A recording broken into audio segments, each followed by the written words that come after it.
Hey guys, welcome back to the channel. So today I would like to talk about next generation Xbox potentially being a hybrid of a console and PC. At least that's what some of the gaming media say, and I don't really blame them because they just go along with what Phil Spencer said in that Polygon interview a couple of weeks ago, where he basically said that he would like to see Steam and Epic and maybe even some other PC storefronts on Xbox. Now that's a very interesting idea, and to be honest with you, the more the better. So I would love to have my Steam library of games on Xbox, being able to play them. I've got over like 250 games on Steam, I think, right now. I mean, games are super cheap there. You can literally get a lot of games for like few bucks. That would open up some video game settings, and allow us to play these games that are usually locked to 30 frames per second via Steam, and these extra video settings to unlock these games. Obviously, I'm talking about PC versions of these games, right? So that would be for me, that sounds like a cool idea, really. But is it really doable? I mean, is it possible? I mean, technically speaking, yes, no problem there. I mean, you could actually say that Xbox or even PlayStation is just a hybrid of a console and PC. They are using PC parts for the most part, with some changes here and there, but that should really be a big problem, really. Xbox is literally a PC, fully DirectX 12 Ultimate compatible. Everything, well, like most things, should work there just fine. Obviously, we would still have to be mindful of PC specs and everything for these games, but still you would have all these settings to play with. So technically speaking, that's possible, but the question is, how would they do it? Would they just turn next-gen Xbox into a PC? Not very likely. Wouldn't really work well for a console box per se.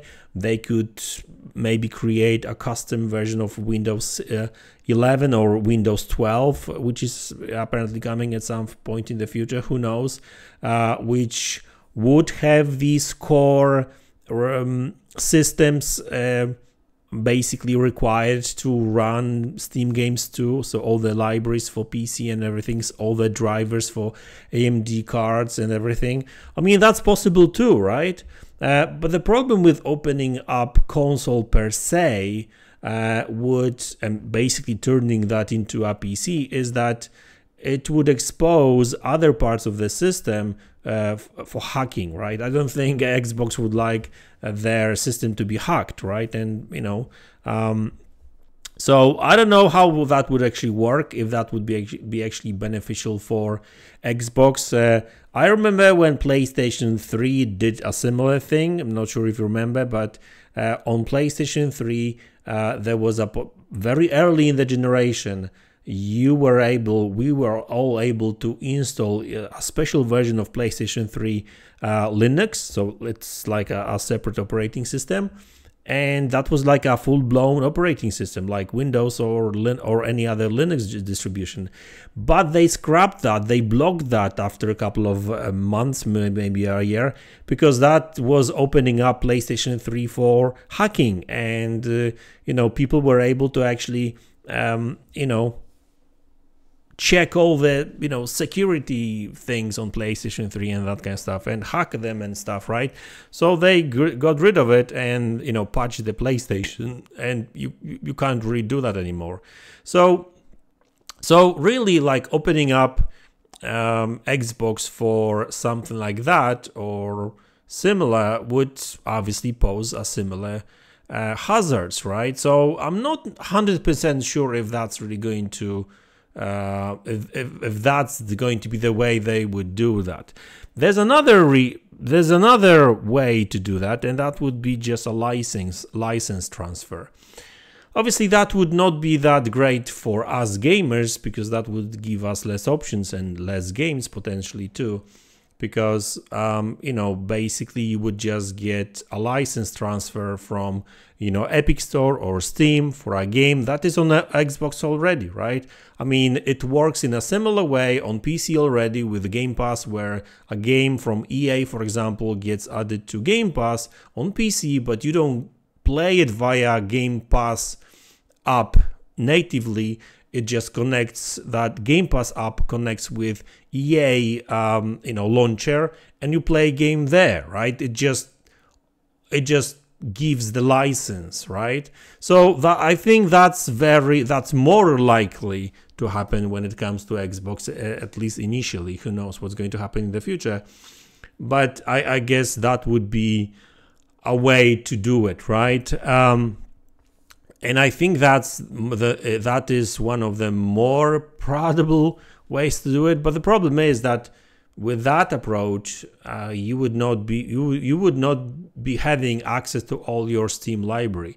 You could only then play games that are on both Steam and Xbox Store, right? So you would literally play the Xbox Store games on your Xbox.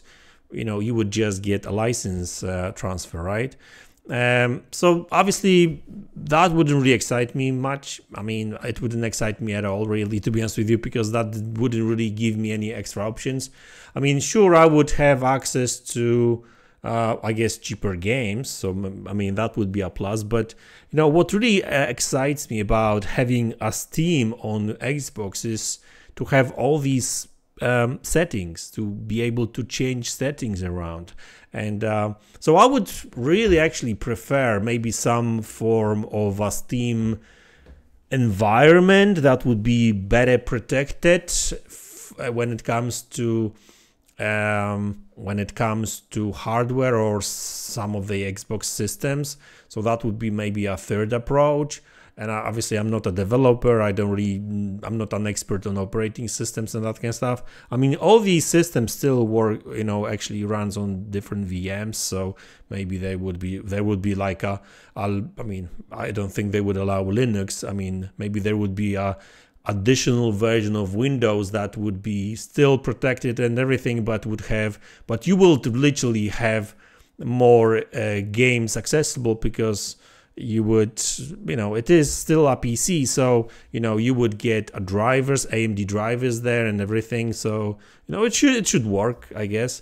But the only problem with obviously having that is that you probably be getting less performance, and this is actually one of the bigger issues, I think. And I mean, it is an issue and not really, because I guess Steam Deck shows that there's ways around it, and developers are actually pretty keen on patching some stuff, and I'm talking about Steam Deck verified games optimized for this console. So I guess they could do the same with Xbox, because what I'm talking about is that when a developer creates a game for Xbox, they optimize that game for that one particular specs, right? When it comes to PC, they don't do that. I mean, they optimize for, you know, I mean, they don't really optimize. They just trying to do their best to make that game work on as many drivers and as much hardware as, you know, hardware-wise possible, right? So the problem is that such a game on Xbox via Steam would not be really optimized for Xbox per se. It wouldn't really take full advantage of it, if you know what I mean, right? Just like on a PC, right? I mean, sure, it will take, you know, a pretty good advantage of the hardware and everything. But I guess, you know, you could, I guess, circumvent that via, you know, optimizing the drivers, not the game per se. You know, I guess they would, you know, developer would be able to optimize that game for Xbox on via Steam, just like they do make some changes, optimizations here and there when it comes to Steam Deck, right? So I don't think that every game would have that, and I don't think it's actually necessary for every single game. Smaller games would just run just fine.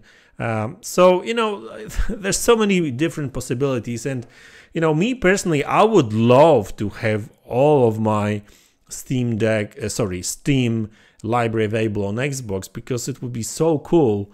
And for example, like Starfield, I mean, I don't own Starfield on Steam, but I would buy a Steam version and play it there, right? I don't know. You know, what I'm actually just advocating for here is just give us these options, right? I mean, Starfield, you know, I'm sure there's going to be a mod at some point in the future, basically unlocking frame rate on Starfield and everything. So, you know, but it's not the same. Just give us console gamers also all these sliders, the pretty much the same sliders you've got on PC. I mean, that would be such a fun, but well, looks like we're not really getting that. And having Steam games available on Xbox would actually allow us to do that. Hey, if there's a game that runs like crap on Xbox because developers decided to lock it to 30 frames per second, and I'm not saying that it runs like crap, but you know, some developers just may decide, okay, so that's our standard, this is what we want to offer you on consoles. But on PC, you get to decide. You can actually turn off some settings and you know, allowing this game to run better, higher frame rates, worse graphics, but some people don't care, right? And I guess some people may say, yeah, Mats, but then you can just buy yourself a PC. But PCs are usually more expensive, and that kind of a small box PC is great. Like, you can take it everywhere with you and everything. So it's not like a big bulky PC. I mean, sure, you can buy a laptop too, but that's still not the same. So you know what I mean. So anyway, like, it's an interesting conversation to have. I would love to hear your thoughts on it. What would you like the next gen Xbox to be? There's still a possibility that the next gen Xbox is going to be ARM based.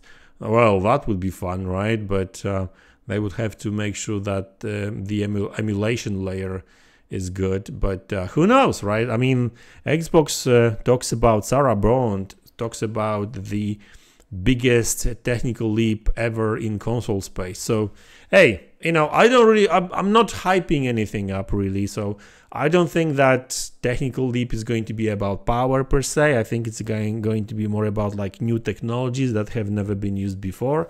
So that gets me excited, but in a positive sense, that maybe next gen consoles going to be more interesting than current gen consoles, which are pretty much the same, to be honest with you. There's not really much of a difference there.